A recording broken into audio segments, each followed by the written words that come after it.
Энергетикалык ишканасынын экономикалык жана өндүрүштүк көрсөткүчтөрү жогорулап, мекеменин кирешеси соңку мезгилде бир нече эсеге көбөйгөндүгү буга мисал боло алат. Нефти жана газ өндүрүү тармагы өлкөбүздүн экономикалык кубаттуулугун бекемдөөгө салым кошо турган чоң тармак.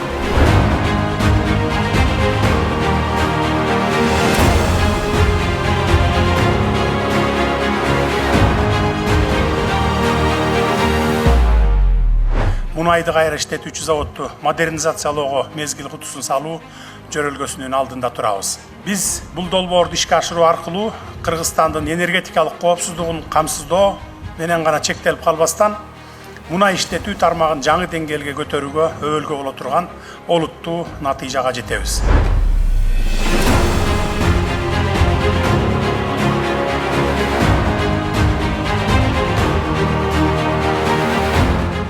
Бул долбоорду каржылоону жана ишке ашырууну камсыз кыла турган бир катар маанилүү документтерге кол коюлду. Заводду модернизациялоо бул жөн гана жабдууларды техникалык жактан жаңыртуу эмес, бул келечекке өлкөнү өнүктүрүүгө жана жарандардын жашоо деңгээлин көтөрүүгө болгон инвестиция болуп саналат.